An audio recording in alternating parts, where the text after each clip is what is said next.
com o tema resiliência energética. A pergunta é: o Brasil vive um momento de transição e diversificação da matriz energética, com novas fontes renováveis e modelos descentralizados.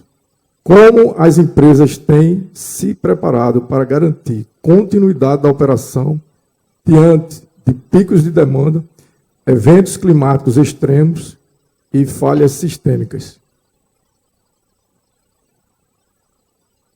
Bom dia a todos. Bom dia, André. Bom dia, Matheus. Bom dia, Alberto. Obrigado pelo convite, a pessoa aí de nosso amigo Dadi. Muito orgulho poder participar aqui desse rico evento, painel super bacana que fala um pouco do nosso setor, aliando com questões super críticas, né, e relevantes para nós, como tecnologia, como segurança, que tem tudo a ver com o momento pelo qual nós estamos passando. Acho que ser convidado pela Avantia, que é uma empresa que eu acho que tem que orgulhar todos nós, né, pernambucanos, né, por tudo que tem sido feito, pelo crescimento da empresa, é muito bacana. Mas, respondendo a tua pergunta, André, eu acho que o setor elétrico tem passado por muitos desafios e isso tem implicações para as empresas e para o operador do sistema. Quando a gente fala de resiliência energética, sempre levamos muito a ferro e fogo a premissa básica no setor elétrico de que a segurança precisa estar preservada, a segurança do fornecimento de energia, para que a gente não passe por eventos de restrições, né, como, por exemplo, nós passamos em 2023, acho que ali, quem é do setor elétrico tem muito claramente gravado na memória, o dia 15 de agosto de 2023, quando nós tivemos um apagão aí no Brasil, e por uma série de fatores que não é o caso aqui a gente entrar neles agora, mas a gente precisa trabalhar para que esses fatores não se repitam, né? E mais ainda as consequências dele.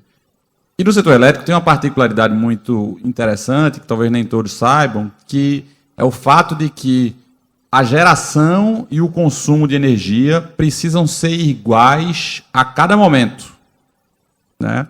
Se geração e consumo não forem iguais, você pode ter, ou você tende a ter, uma perda, uma mudança na frequência da rede, e essa mudança na frequência da rede pode levar, ou tende a levar, a blackout.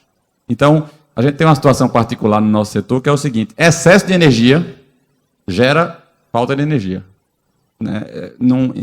Empiricamente, né, não parece isso alguma coisa razoável, mas é exatamente assim que funciona. O Brasil hoje, a gente fala no setor que corre risco de ter falta de energia por ter excesso de energia, e esse é um dos desafios do operador do sistema, que tem a ver, eu vou começar a entrar agora no tema de tecnologia e no tema de segurança. Então, eu vou dividir aqui a resposta em duas partes. Uma é a parte que diz respeito às empresas e outra parte diz respeito ao operador. Começando pelo operador, porque tem a ver com o que eu estava falando agora há pouco, ele tem que tomar sempre esse cuidado de não deixar que a geração supere o consumo em nenhum momento. E ele tem vários desafios para que isso aconteça. Por exemplo, com o crescimento da fonte solar, todos os dias, mais ou menos ali às 17 horas, você tem 40, talvez até mais em alguns momentos, gigawatts de geração de energia solar que simplesmente desaparecem, né, com o pôr do sol. Como é que você faz para trazer para o sistema instantaneamente aquela mesma quantidade de energia num momento, na verdade até um pouco mais, porque naquele momento o consumo de energia está crescendo, né? Esse é um desafio que o operador tem. Então, a automação é fundamental para isso, é essencial para que ele consiga manter esse equilíbrio de maneira instantânea e contínua todos os dias, sabendo que essas variações também mudam de acordo com fatores climáticos, por exemplo.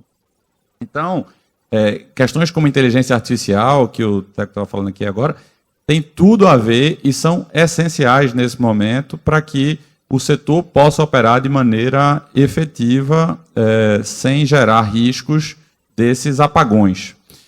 Quando a gente vem para o lado das empresas, inteligência artificial continua sendo muito relevante, mas tem alguns outros elementos que também são muito importantes. Primeiro, cada vez mais a gente vê no setor como um todo a adoção de mecanismos de contingência. Então, a gente fala muito no setor elétrico do que é N-1, do que é N-2, e sempre tem que ter um backup para a sua operação. A gente sempre fala muito sobre mecanismos de simulação, protocolos que podem levar a simulações. Então, os famosos digital twins, né, os gêmeos digitais, como é que a gente usa essa ferramenta, por exemplo, para simular situações e, com isso, conseguir antever riscos e, como consequência, mitigá-los, né? A gente também tem a possibilidade de uso de tecnologias de previsão de eventos climáticos, seja porque o consumo de energia vai subir, como, por exemplo, como ocorre quando há ondas de calor, seja, por exemplo, quando a gente pode estar sujeito a algum evento mais extremo, né? E como é que você pode atuar para evitar que as consequências desses eventos extremos se materializem. Um exemplo distribuidoras de energia podem ter suas redes, a gente não está nesse estágio tão avançado ainda, mas é uma possibilidade, podem ter suas redes equipadas com sensores que ajudem a entender como, por exemplo, o crescimento de árvores esteja colocando em risco a distribuição de energia de uma cidade, por exemplo, ou de um bairro, né? Esses sensores podem ajudar aquela empresa de distribuição a agir preventivamente e tomar medidas de poda, por exemplo, adequadas para evitar que a gente tenha perda de fornecimento de energia em uma determinada região, como aconteceu aqui no Brasil recentemente, né? São Paulo passou por casos que ficaram muito marcados, aí a imprensa divulgou muito fortemente, e houve várias críticas à distribuidora de energia de São Paulo, em função da demora nas respostas para essas crises que aconteceram. Então, eu acho que existe um conjunto de ferramentas que pode ser usado hoje e que são fundamentais para que a gente consiga aumentar o nível de resiliência energética do nosso país. Obrigado, Rodrigo. Com relação à integração entre energia, infraestrutura física e tecnologia. A resiliência hoje depende tanto da robustez dos sistemas elétricos, quanto da integração com infraestrutura física e digital, como sensores, redes de comunicação e centros de controle.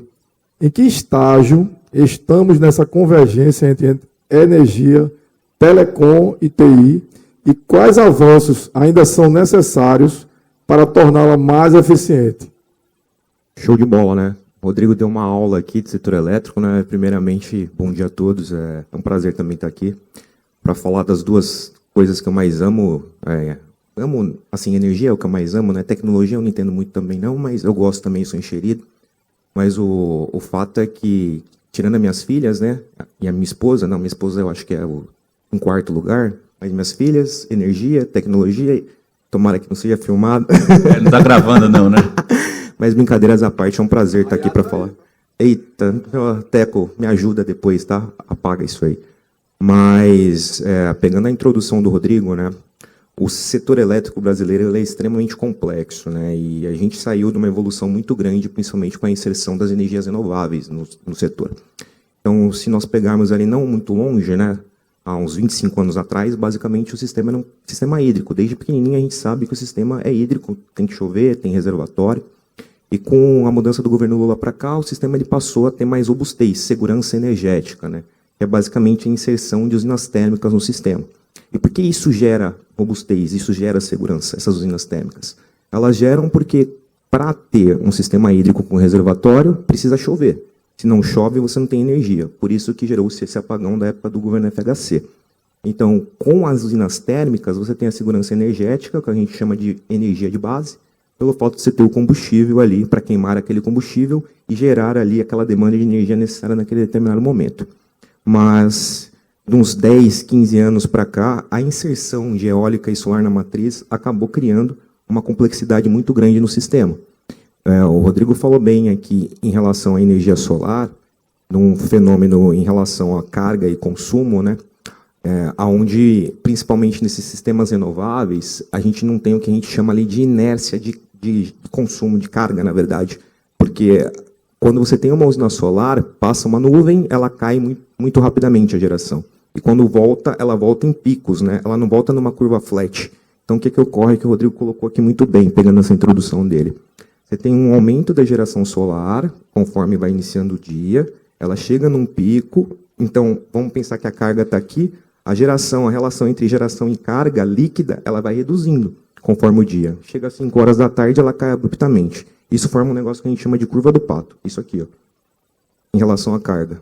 E o fato de você não ter essa inércia gera uma complexidade muito grande, pelo que a gente chama lá de segurança energética, que tem tudo a ver com a resiliência, né? Então, trazendo aqui o conceito de resiliência para a gente, né, como o Rodrigo bem colocou, nada mais é que você ter a integração entre energia, tecnologia da informação e telecom. E quando você olha o Brasil nesse estágio, quando você pega alguns reportes internacionais, o report do Energy Ripping, o próprio americano, o Brasil meio que está ainda engatinhando na parte de digitalização, até por essa questão complexa de como a matriz hoje é concebida. Então, o fato da matriz ser complexa e o Brasil ser um país de dimensões continentais causa desafios tremendos para a digitalização. Só para a gente ter uma noção, as 3 grandes vertentes que o Brasil investe hoje em digitalização, basicamente são medidores inteligentes, que é uma coisa extremamente simples, medidores de energia com mais inteligência, automação de subestações, que também é uma coisa que é normal, né, em todo. O Roberto foi distribuidor, ele entende, é normal em qualquer estado, ali, em qualquer país. Os grandes apagões acontecem com problemas em subestações de distribuidora, muitos deles voltados a problemas com transformadores.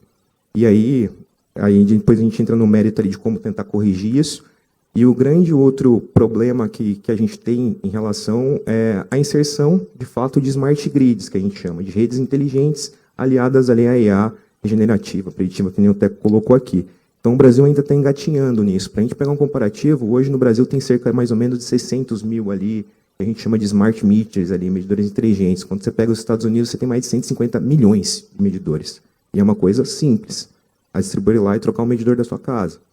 Então, quando você vai tentar fazer essa integração, né, em relação a essa infraestrutura, claro que, pelo tamanho do país, pelas diferentes tecnologias que você tem entre os estados, o Brasil tem regiões remotas que você não tem acesso a telecom.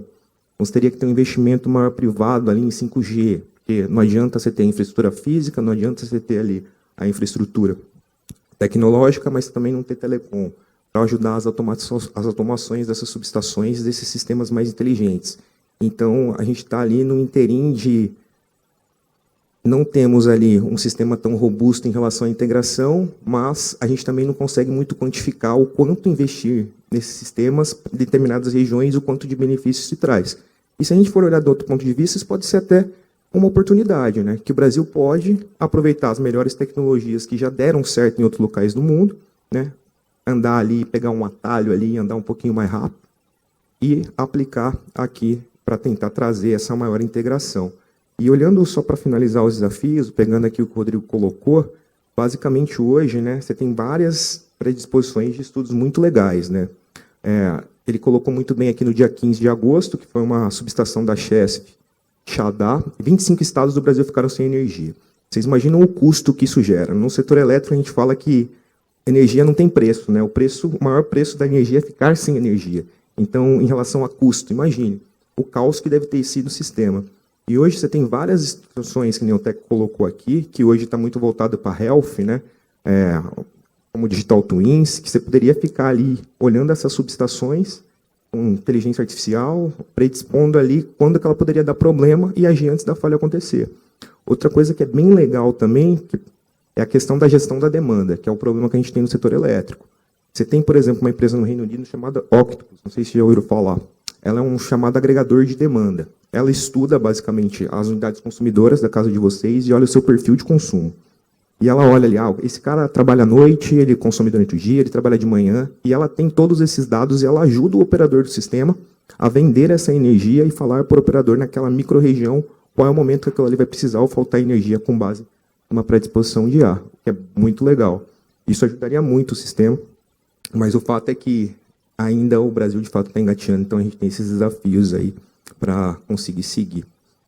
Obrigado, Matheus. Com relação à segurança como fator estratégico de negócio, a pergunta é, em ambientes críticos, segurança não é apenas proteção, mas um diferencial competitivo e requisito de confiabilidade. Como as lideranças estão tratando a segurança física, cibernética e operacional dentro da estratégia de negócio e na gestão de riscos corporativos?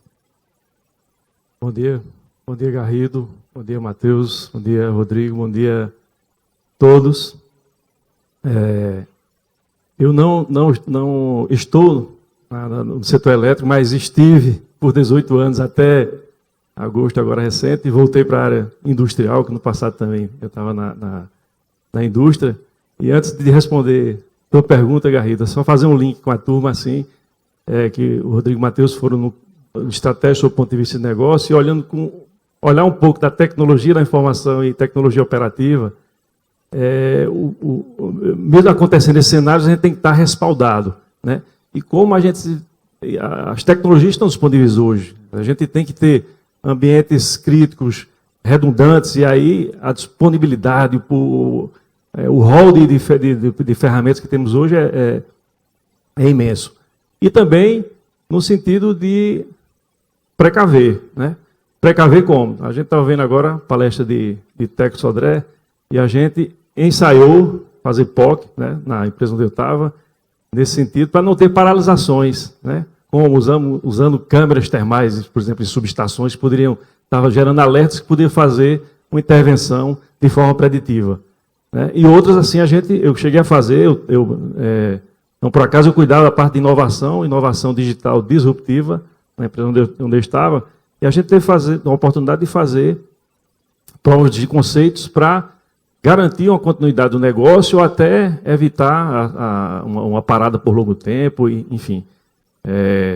Teve um caso aí que a gente foi lá no sul da Bahia, na época uma startup aqui de Recife, e assim, a empresa montou para a gente um Lego que a gente deu um nome a ele de mini estação climática, mas na verdade era uma área de muita chuva e vento forte, e aí botou sensores lá de IoT que podia fazer análise preditiva com inteligência artificial e informações públicas, juntar isso tudo e gerar um dashboard na época para o TD, e o pessoal podia ir lá com drone fazer inspeção em área crítica de plantação de pinheiro, que era uma plantação lá na época da Papel Suzano, e fazer com que a predição disso derrubasse, se for o caso, para não haver interrupção. Mas era só fazendo um link de como a gente, pela TI, tem também que se precaver com relação a isso, né? Eu tinha notado alguns pontos, assim, né? Rapidamente falando, respondendo a tua pergunta agora, Garrido, se a gente fizer uma análise histórica aí de como surgiu essa coisa IA, mais a segurança, né? Lá no passado, isso é coisa antiga. A IA vem lá desde 1950, através até um cientista aí, o Marvin Minsky, eu até ganhei um livro do Teco Sodré, que estava aqui também, de criadores de gênios, ele fala muito bem sobre isso. Mas isso aí começou desde cedo a utilizar IA com câmeras para direcionar carrinhos, esse experimento, não é coisa recente, e essa hype que está hoje aí no nosso dia a dia de tecnologia da informação, né? E como é que se comportava a segurança nessa época lá? Era segurança física, era proteção, eu tinha que travar minhas portas no CPD, aquela coisa toda para ninguém entrar. Então, era esse paralelo dos dois, né? IA mais a segurança da informação. Aí a gente parte para os anos aí, 80, 90, 2000, aí vem o quê? Vem essa questão toda de vírus, vem antivírus, vem aí já aquelas diretrizes aí de governança de ITIL, OBIT, né? Aquela coisa toda ali das Big Four, aquele escândalo todo. Aí já começa a entrar processo em cima de toda essa questão da técnica, né? E hoje o que a gente vê? O que a gente vê, na verdade, é um pilar onde a segurança ela tem que ser estratégica, né?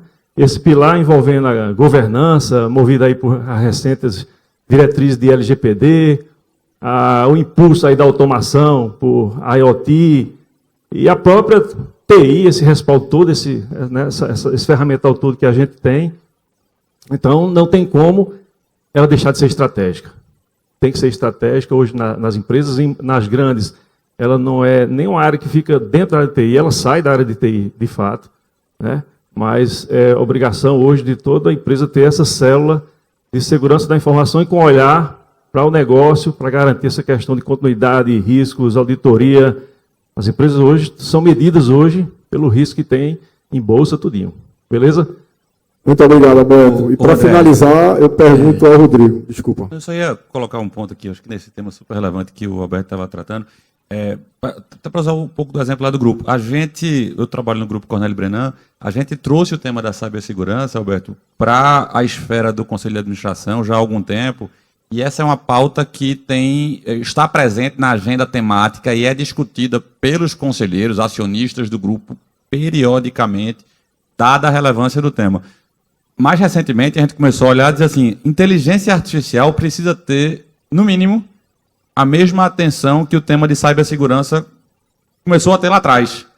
Então, a gente precisa ter esses dois temas presentes continuamente na mesa da mais alta esfera da organização para que isso permeie para todos os funcionários e que a gente consiga colocar as melhores práticas no dia a dia, consequentemente, a gente consiga diminuir riscos, mas também capturar as oportunidades que essas frentes trazem. Excelente. Para finalizar, eu pergunto para o Rodrigo. Com relação ao futuro da segurança e da resiliência energética, olhando para os próximos anos, quais tecnologias ou práticas vocês acreditam que serão decisivas para elevar o patamar de segurança e resiliência no setor energético e em outras infraestruturas críticas, inteligência artificial, automação, geração distribuída ou outro fator? Bom, eu acho que é um conjunto de coisas, né? Tem bastante coisa aí que é essencial. Acho que talvez inteligência artificial seja um catalisador, vamos dizer assim, né? O carro-chefe ali que vai orientar algumas das outras coisas, né? Por exemplo, através de sensores, né? Eu dei exemplo na minha primeira resposta lá dos sensores que podem estar localizados nas redes de distribuição e transmissão.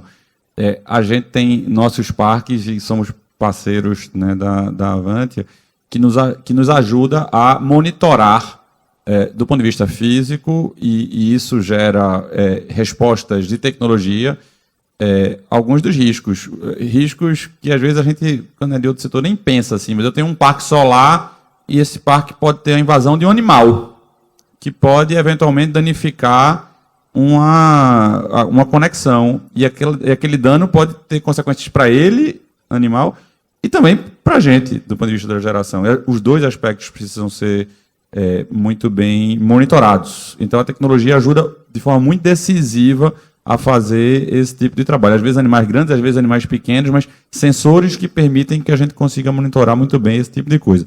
Matheus tocou num ponto que é muito relevante, que é dos medidores inteligentes. Energia faz toda a diferença se eu estou consumindo agora ou se eu estou consumindo no domingo à tarde. Ou hoje à noite. Hoje à noite eu não tenho a fonte solar gerando, então para mim é melhor se a demanda, ou seja, se o consumo de energia for menor. No domingo à tarde, quando muitas indústrias não estão operando, há sobra de geração.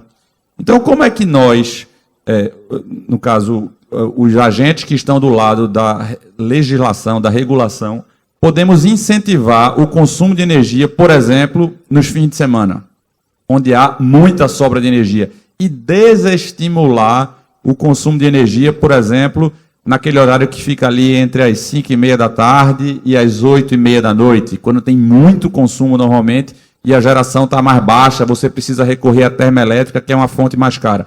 Então, às vezes, mesmo tecnologias um pouco mais simples, como os medidores inteligentes que ele mencionou, são fundamentais. Hoje, para a gente, nas nossas casas, tanto faz se a gente toma banho a qualquer hora do dia, ou se a gente passa ferro a qualquer hora do dia. Precisaria fazer diferença. Precisaria ter um incentivo para que a gente usasse mais energia nesses horários onde existe sobra de capacidade de geração e um desincentivo nas horas em que há restrições de capacidade de geração. Isso pode fazer toda a diferença e, no final, beneficiar a sociedade como um todo, porque o custo de gerar energia vai ser mais barato. Então, acho que um conjunto de tecnologias, junto com as ações culturais, acho que o Alberto estava comentando, podem nos levar a ter um sistema mais seguro e muito mais eficiente. Muito obrigado, Rodrigo, pela participação. Muito obrigado, Matheus. Muito obrigado, Alberto. E tudo de bom e bons negócios.